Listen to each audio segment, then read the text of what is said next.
Opinions expressed on ACB Radio are those of the respective program contributors and cannot be assumed to serve as endorsements of products or views of the American Council of the Blind, its elected officials, or its staff.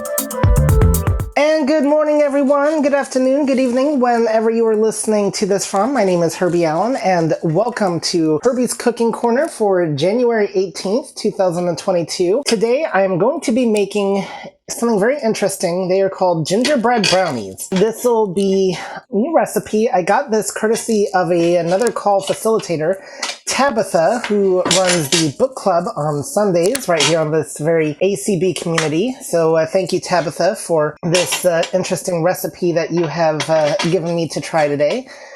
And I first of all want to thank Debbie for streaming, and I also want to thank Belinda, our wonderful host, who's going to help me out today. So these are not too difficult to make, but there's definitely quite a few ingredients and quite a few moving parts. First thing we want to do is turn on our oven and have it set to about 350.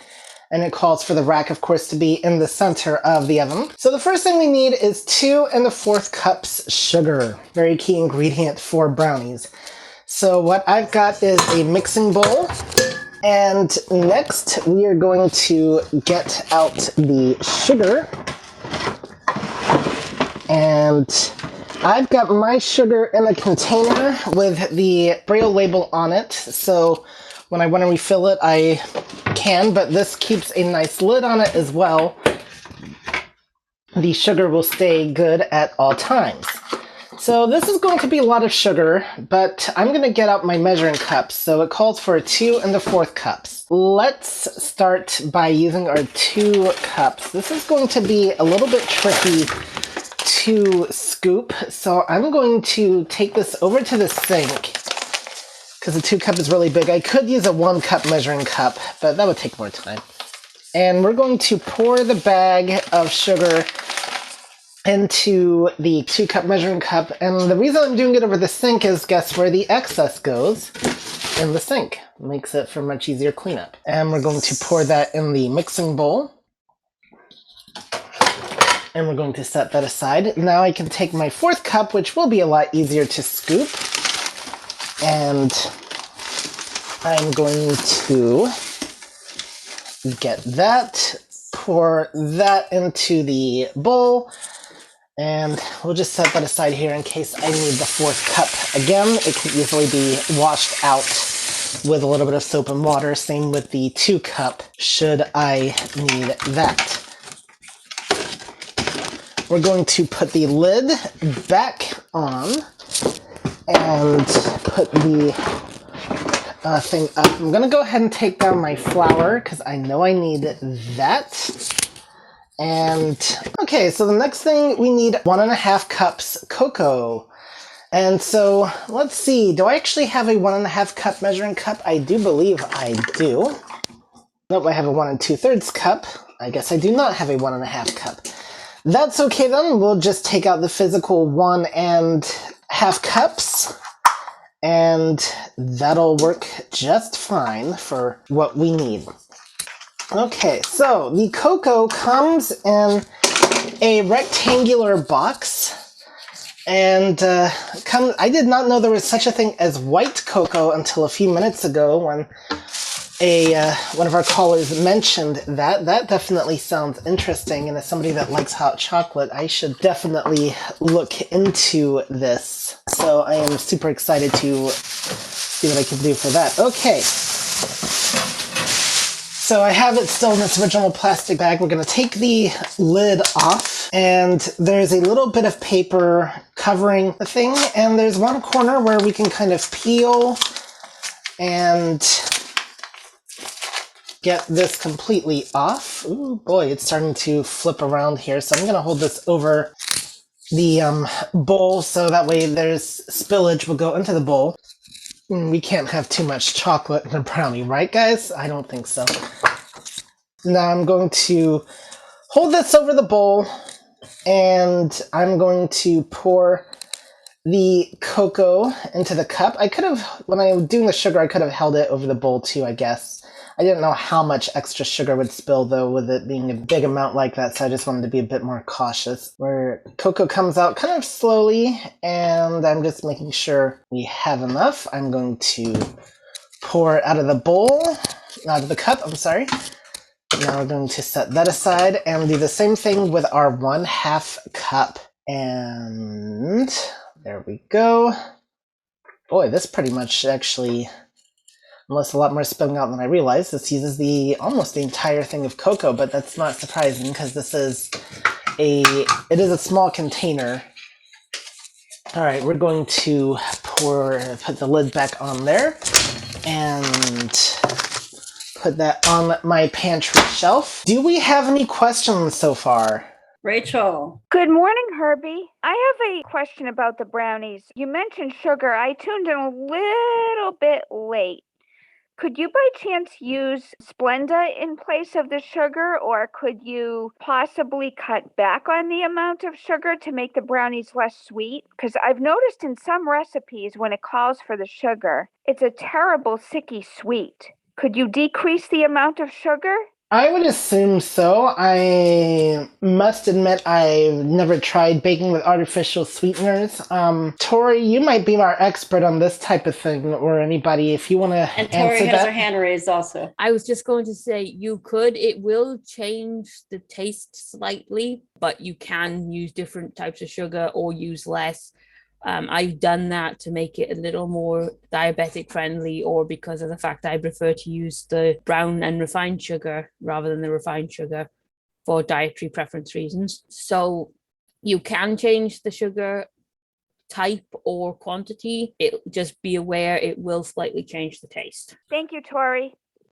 No problem. Okay, so the next thing we need is kosher salt. It calls for a teaspoon of that. Should have looked to make sure I have kosher salt. I know I have sea salt, but I'm guessing it shouldn't matter too much, and if it does, then I guess we'll have an interesting brownie experience. Let's see, we'll go ahead and actually measure out the teaspoon, and if I can find it real quick. And now you're going to elude me, aren't you? Okay. I guess I found my 1/2 teaspoon, so we'll make that work. So I have a salt container where we can actually use the shaker part, or I can open it to where it'll pour out in clumps. And that was one thing. If you're not careful, then this is what we want for measuring. So I'm going to measure it out into a teaspoon, pour in, measure out the other 1/2 teaspoon, pour in. This is because I don't have my actual teaspoon at the moment.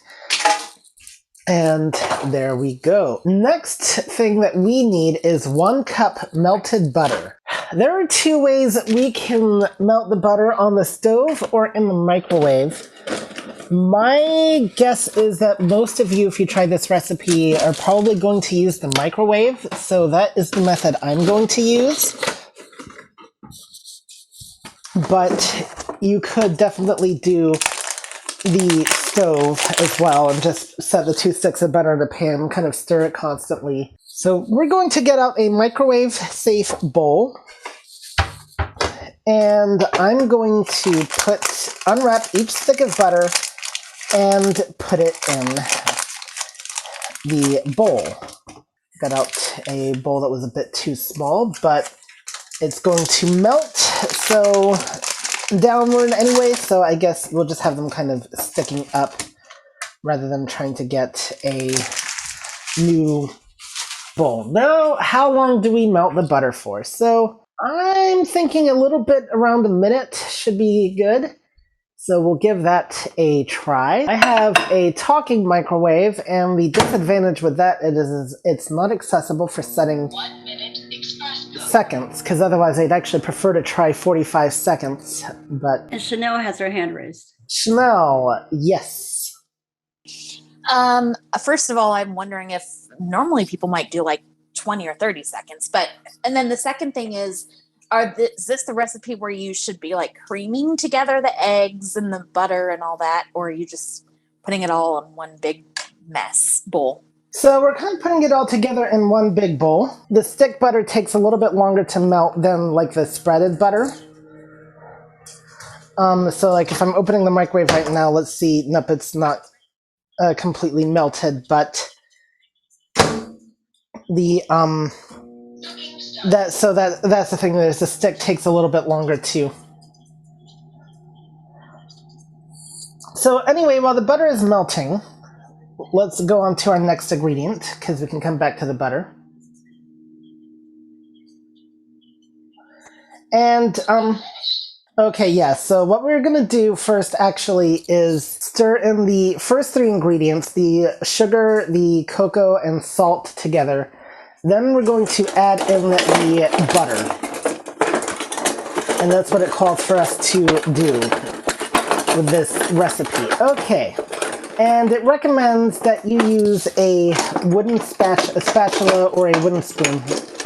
Not a wooden spatula. Unfortunately, folks, these kitchen appliances seem to develop legs and run away from me for one reason or another, but I found a spoon that will work. I'm going to go ahead and stir all this together.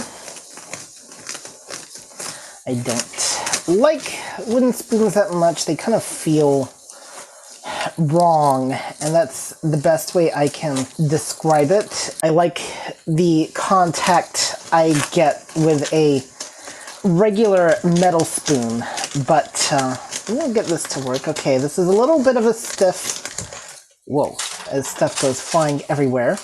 And if I'm not careful, I'm going to have cocoa flavored steak. That would not be good. Let us try that. Okay, so now I'm going to set this spoon aside. I'm going to also look to see if I have my other wooden spoon that would work a little bit better. This is kind of a hybrid wooden spoon in that it has a very big center type thing.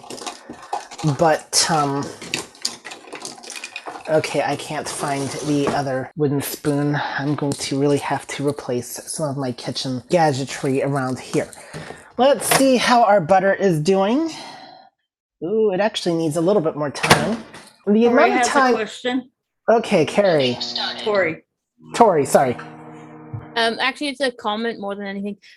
If you feel more comfortable using a different kind of spoon, use a different kind of spoon. It doesn't really matter. All right. I think we're going to be doing that. So thank you for that, Tori. One thing I was going to mention with the butter as well is that depending on whether you're taking it out of the fridge or not is going to depend on how much time it will need to melt. So sometimes people leave stick butter out to soften first before doing stuff with it. And that is good because sometimes you need to with the stick butter for it to really be effective.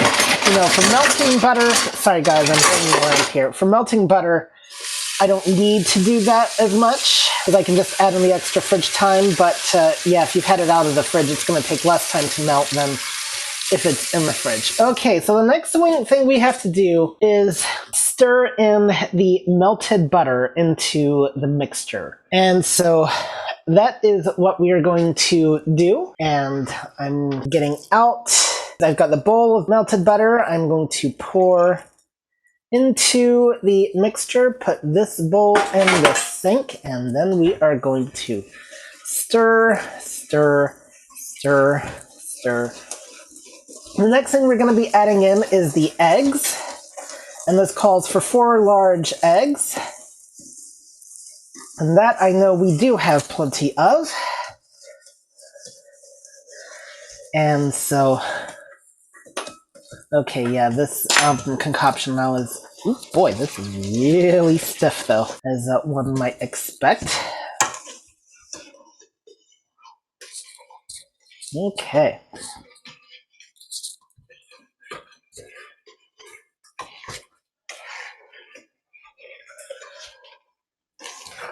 Okay. There we go. Okay, so next, our recipe. And the tricky thing with recipes is you have to sometimes know when to get the ingredients, when to follow directions, and stuff like that. Okay, so what we've got to do is add in the eggs one at a time. So this is going to be fun. This is why I probably won't be doing any more baking recipes for a while afterwards, because I'll have no arm strength. But I've got a brand new carton of eggs that we are going to get out. Let us do that right now. Eggs, of course, you got to be careful with them. I know we're in the 21st century and we have many miracles, but one thing we still have not figured out yet is how to make cartons that would not break eggs.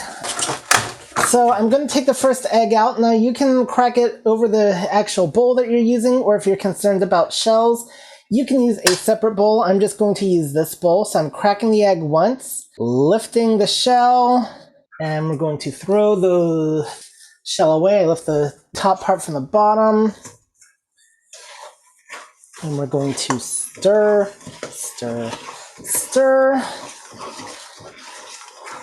I'm not going to touch the batter because it's just going to create more of a mess with hands and stuff. Okay. Egg number 2. Same process, and be a bit careful. This shell was becoming a bit of a mess, and I do have some egg on my hand as a result of it, so we're just going to wash that off. Now the way this is going, folks, you'll be trying the brownies in the coffee clutch, not in this call, so I guess you have an incentive to go to the neighborhood coffee clutch after this, so there you go. And I'm not even going to bribe to make you all go there, so there you go. Okay, stirring in egg number 2. Okay, gotta make sure I get in all the batter here. And you know that by how parts of the batter feel with your spoon. Okay, that egg wanted to go flying out a little bit, but again, it was over the bowl, so no problems there. That's egg number 3. And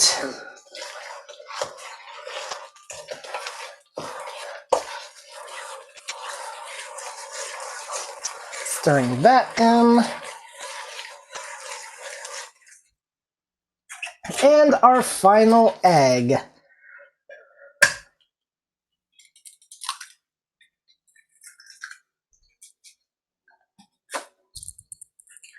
And we're going to stir, stir, stir. So I'm just trying to make sure this batter here is as smooth as possible. You do have a raised hand now. I have a raised hand now. Okay. Rachel. I have asked you this before, Herbie, but I'm gonna ask you again. Where did you say I can find all these recipes? I'm sorry. I can never remember. Okay, great question. So this recipe I actually got from another ACB member, actually. This is not one that I had sitting around. I'll have to look to see where she got the recipe from, but she was actually gracious enough to copy it from a website that is one of those that's not the most accessible. But, sometimes I have a set, I get my recipes from various sources. I don't just rely on one, but this one, like I said, actually came from another ACB member. There you go. Thank you. You're welcome. Next, we're going to deal with vanilla and molasses. Why don't we look at our recipe here and see what we need for the vanilla? Okay, 3 tablespoons molasses and 2 teaspoons vanilla. So let's talk molasses here. It says not the abstract, so I'm guessing the molasses I got qualifies for that. I would assume so anyway. I just got the grandma's molasses that is in a jar. And let's see here.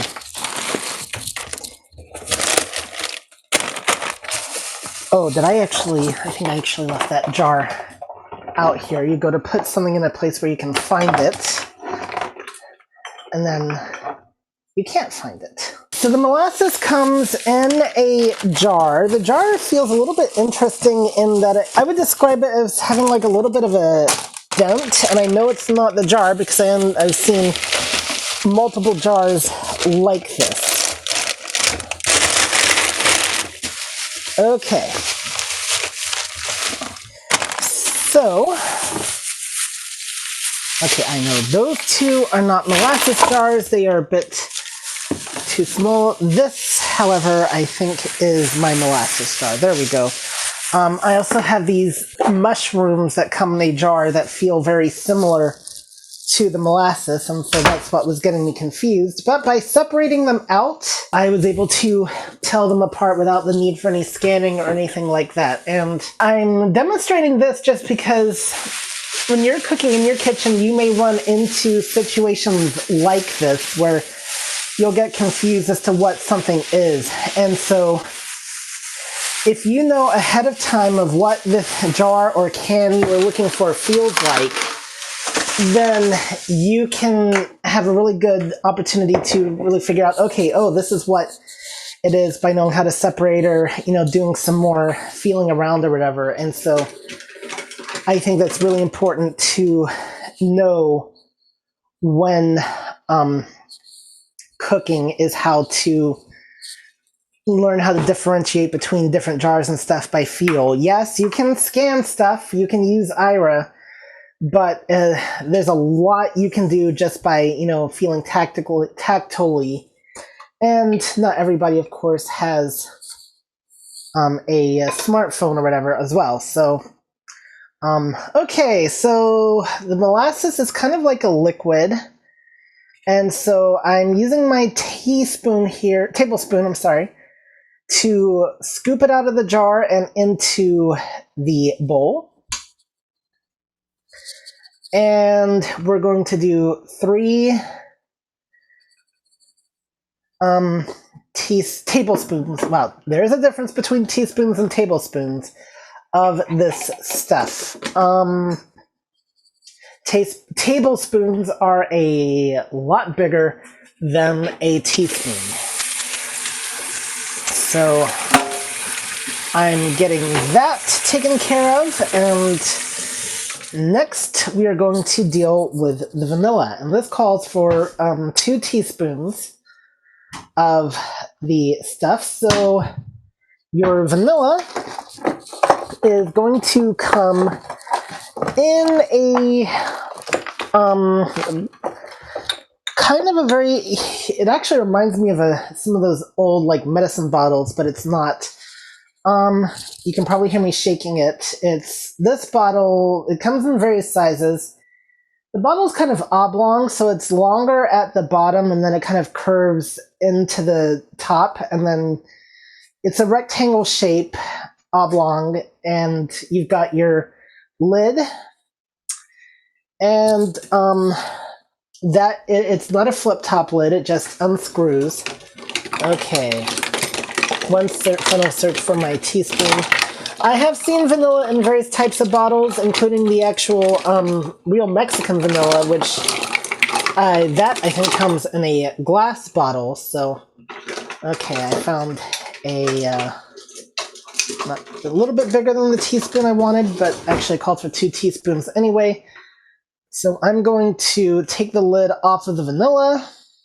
So this is the vanilla extract. If you use real vanilla, I think you have to use a little bit less than what a recipe calls for. But there we go. Rachel has a question. Yes, Rachel. Yes, I just have a comment. Whenever I bake, or whenever we bake, sorry about that. Whenever we bake as a family, we always use the vanilla, the pure vanilla extract in the glass bottle, and that is so much better, stronger. It's great. Yep. So where do you get that from? Actually, we get it from Whole Foods. Okay. So if you are a shopper at Whole Foods, then you can definitely get the real vanilla there, and that is definitely better. I do agree with that. But that is totally good to know. I imagine you can get it from Amazon. You probably can. Now? Yep. So I'm stirring in the mixture here, guys. Thanks, Herbie.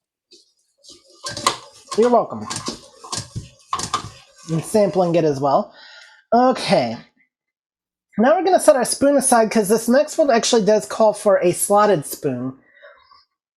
As now we're going to deal with our flour, our ginger, our cinnamon, and cloves, which I don't think I have, but I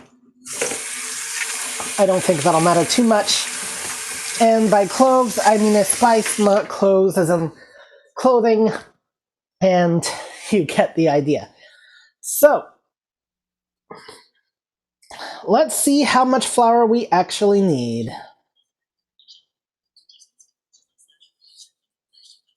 And I'm looking at my recipe here, guys.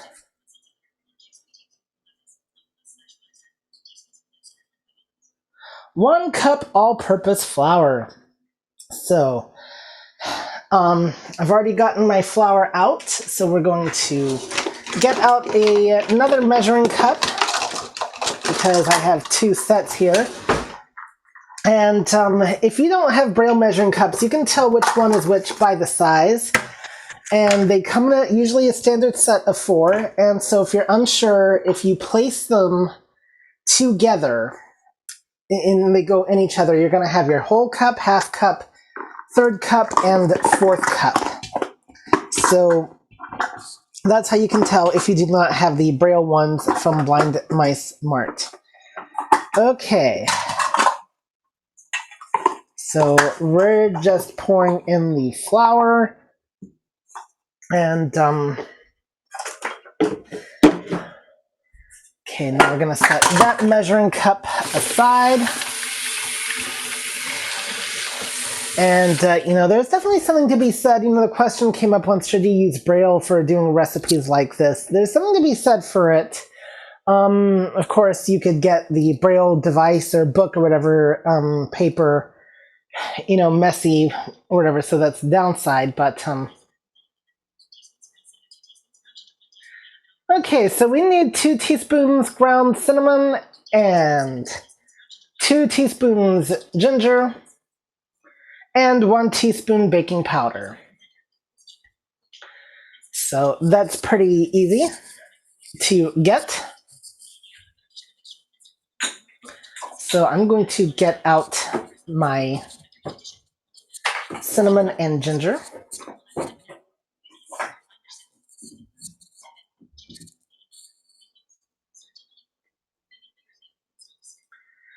So what we're going to do is we're going to sift in these next few ingredients. I'm just going to do it all at once. It doesn't say to do it one at a time. And then we've got to do precisely 40 strokes according to this thing before we place in the oven. So let us start with our ginger. And why don't I get my measuring spoon? Okay, there's my tablespoon. I prefer the teaspoon, though I guess Chanel would at least say that I can't overdo the cinnamon. But I don't think we want to overdo it too much. So let's see. Do I have my... No. Okay. This is what we call disorganized cooking, guys. So I'm going to... Diana has a question? Yes, comment? Diana. Yes, we hear you. If you have cloves, how much does it call for? 2 teaspoons. And cloves? I will double check, but I believe that is what it calls for. Oh. Usually cloves is the least amount of the warm spices if you... I'm double checking. Thank you.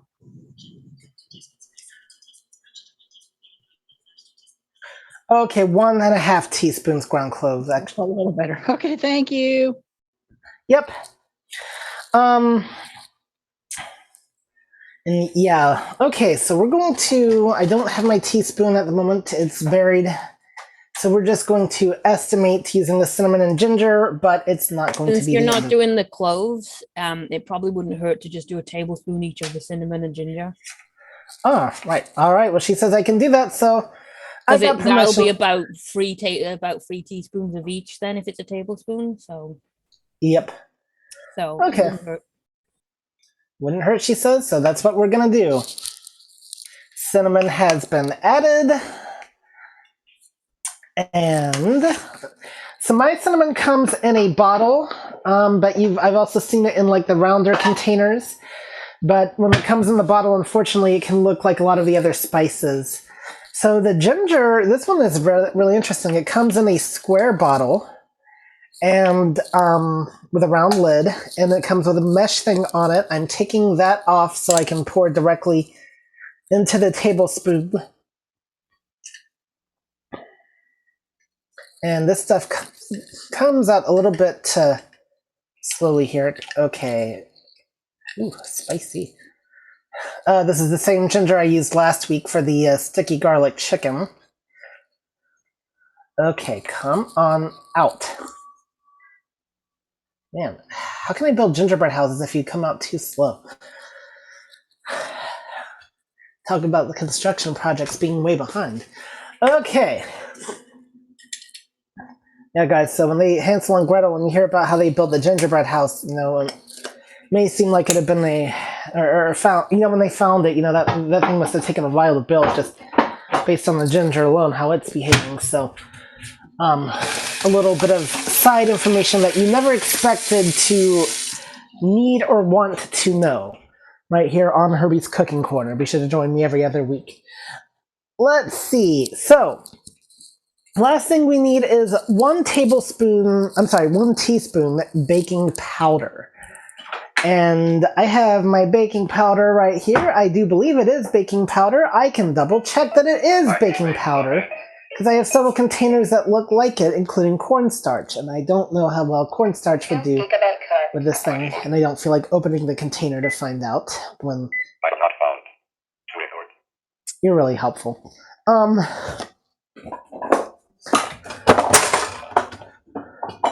There we go. Okay. So in that case, we will find out the hard way by opening the container. And you are definitely cornstarch. Okay. So then we go to where I do know my baking powder is, and this one is, I am very sure it. And I will double check. And I like the barcode scanners, by the way, rather than using my iPhone to scan stuff. It's a lot quicker. But I use the iPhone when it doesn't have... Product. Great value double acting baking powder, 8.1 ounces. Hey, what do you know? I have baking powder. I actually found something in my kitchen, guys. But the barcode scanner, it uses directional finding, which makes things a lot easier to find stuff. So if you can get your hands on the ID Mates series of barcode scanners, I know they're becoming a little bit harder to find now, but they can really be a time saver. And there you go. Okay, so we're going to use the tablespoon that I have and just kind of estimate a little bit how much baking powder to use. And then we're going to use our sifter. Okay.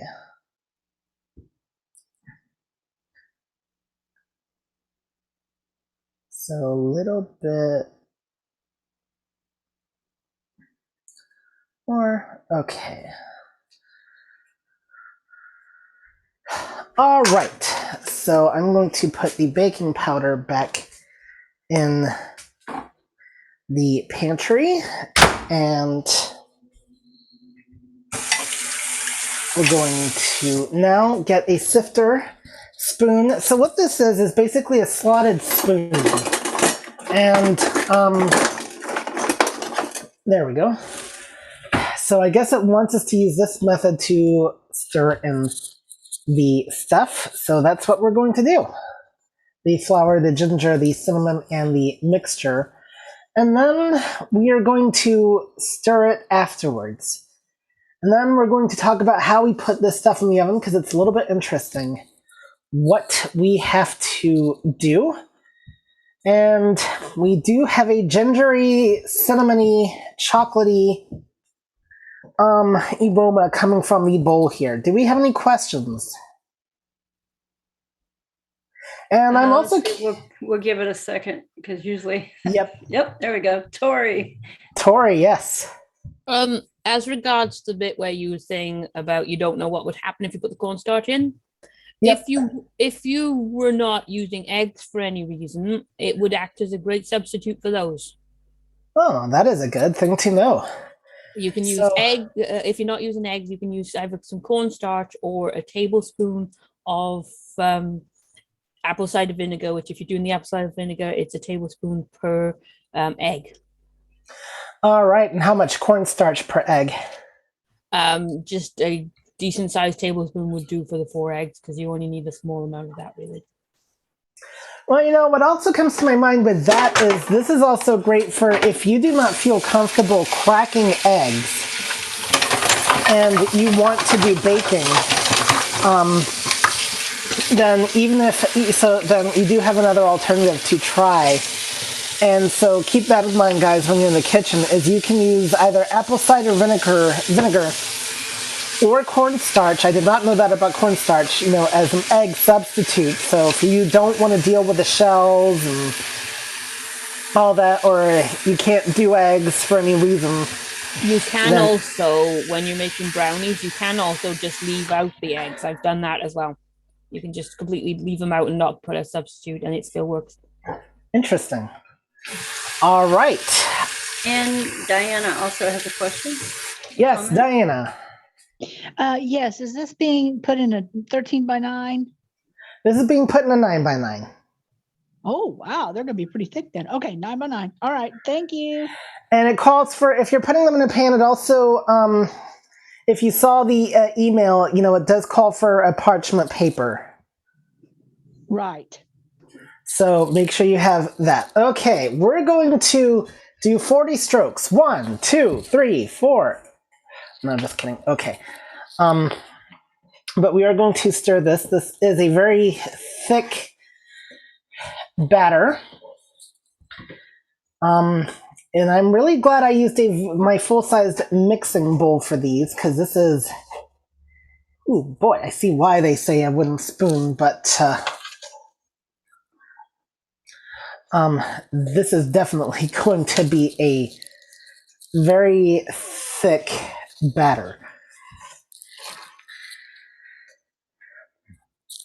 All right, so next time we'll be cooking something a little bit more simpler. I'm actually thinking about a couple things I'll decide and let you all know next time. But one thing I thought about doing actually is breakfast burritos. So yeah, who knew? We actually can do breakfast in the morning on these calls.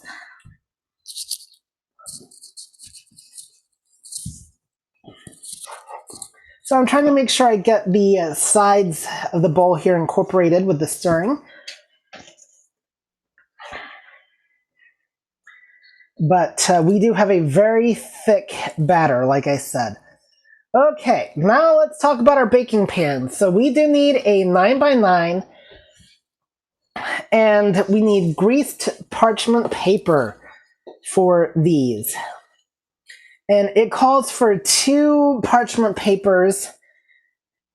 So what we're basically wanting and having it overhanging the pan.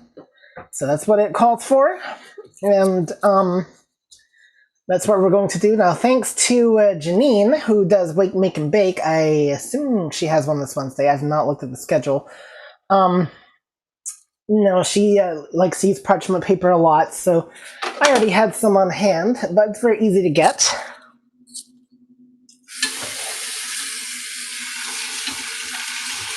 And how are we doing time-wise, Belinda? It is now 10:47. We've got about 13 minutes. All right, so these are going to bake for about 40 to 45 minutes. And like I said, we will not get to actually try them on the call, but we'll be putting them in the oven. So first thing I'm going to do is get my parchment paper.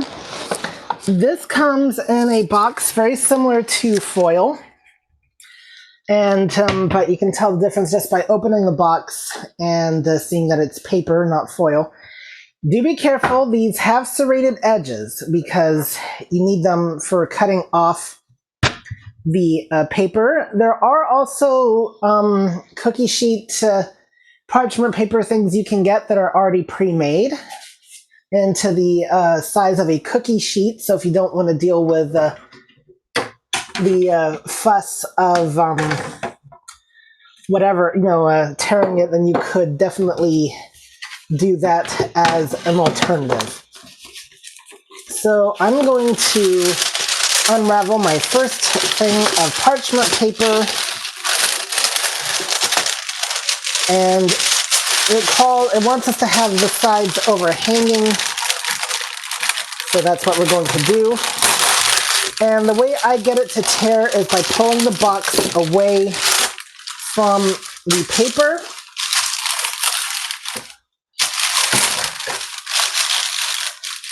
And now I'm going to do this again, but in the opposite direction. Whoa, and now my Pam is going flying. Okay, so let's first of all put this back in the cupboard where it needs to go. I am going to move this box of Ziplocs back in there, and then we're going to get our Pam. The Pam comes in a round aerosol type container. You can also use butter as a greasing agent. You could use oil, but Pam works really well, so I'm just going to use that. Put a good amount there. You just spray it, and now we're going to pour our batter into the bowl, and we can always use our spoon as the sifting agent if we need to do so, which by the thickness of the batter, I can already tell you we do. So, unfortunately, I put my spoons in the sink, so we're just going to go ahead and wash it, because it'll be a lot easier than trying to we're going to just wash it again, and then we will use it to help get the batter from the bowl into the pan. All right, does anybody have any questions?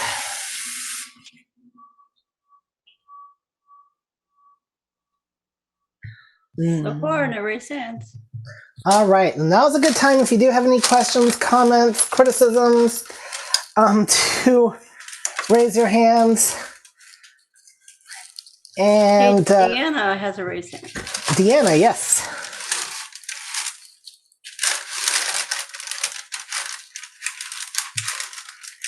Deanna.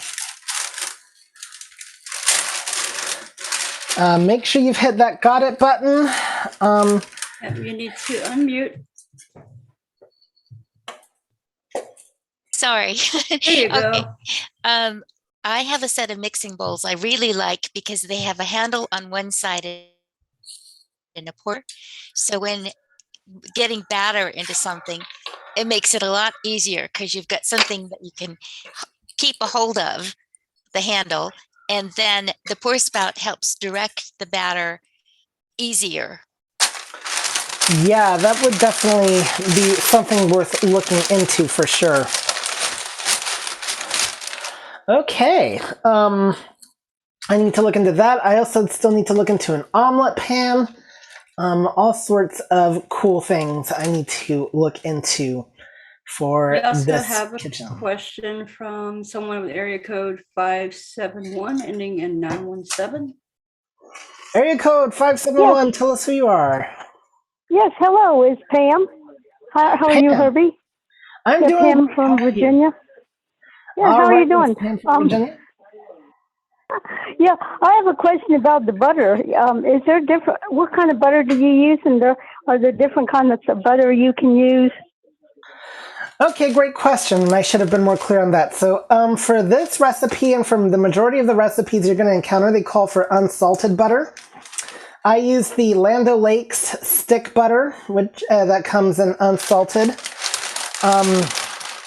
You can get spreadable butter, of course, that's unsalted if you find that'll be easier. But the nice thing about the sticks is, most recipes, if they call for a half cup or cup of butter, you can just measure it in the sticks. So each stick is a half cup of butter. So, but I'll use the spreadable butter if sometimes to, like, if it's for stirring or whatever. But usually I'll just let the stick butter sit out so it'll be softened enough that I can work with it. But otherwise, so any kind of unsalted butter for the majority of these types of recipes will do. Does that answer your question? All right. Next we have Diana.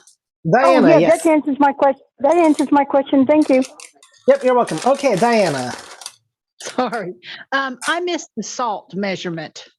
Sorry. It is a, let me double check on that. I think it is a teaspoon or 2 teaspoons.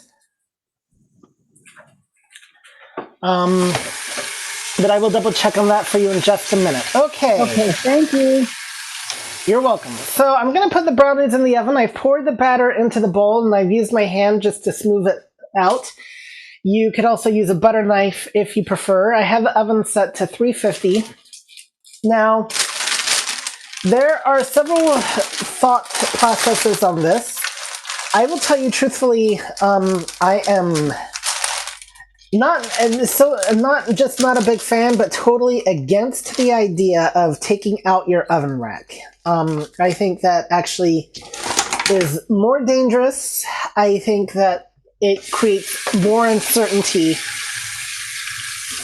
And I think it's an overall truly bad idea. I know there are some people that love it, but I have to tell you, I don't agree with it. I like to know where my oven rack is at all times, and by leaving it in one spot, I do. And so now I'm going to, and that's one less thing to have to deal with, and I don't have to deal with an oven mitt, because now I can stand in front of the oven, and I can bend down and slowly lower the pan, and oh, what do you know? I feel my oven rack, I scoot the thing back, and then I close the door, set the timer for 40 minutes. And there you go. Now they're in the oven baking, and we'll find out next hour during the neighborhood coffee clutch how they turn out. Want to invite you guys real quick to join me tomorrow for Accessible Online Games. That's going to be at 5 Central Time, 6 Eastern. I will be showing everybody Quentin C's Playroom. And next week, Blind Since Birth is going to be at that same time, where I do have an interesting topic picked out, and you'll have to come to the call to find out what. And I hope you will join me for that, as I need to go heat up my coffee. And because I left it out earlier. So these are going to bake for about 40 to 45 minutes, or until they're obviously done. It's going to be really interesting to see how they turn out in terms of flavor. And do we have any more questions? No, That was a we do good time. not, and you have 2 minutes. 2 minutes. All right, guys. So, okay, so real quick, let me look up the exact amount of salt that is needed, because that was asked. 1 teaspoon kosher salt. So that's the actual measurement. So.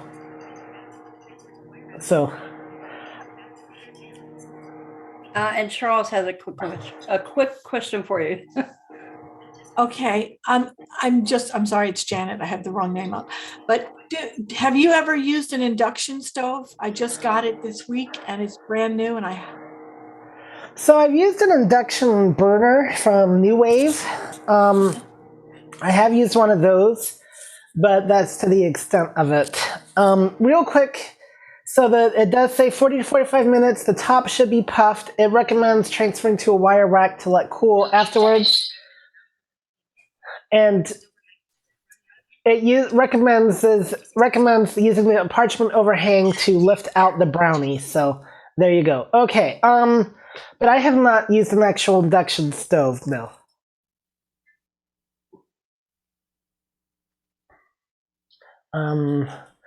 But you'll have to. I think for the most part, you'd probably cook the same way that you would with a regular burner. Just be prepared. Some things may cook faster than you're used to. So just monitor whatever you're cooking and let us know how that induction stove turns out. Well, it's not plugged in yet. It's just sitting in the middle of the kitchen.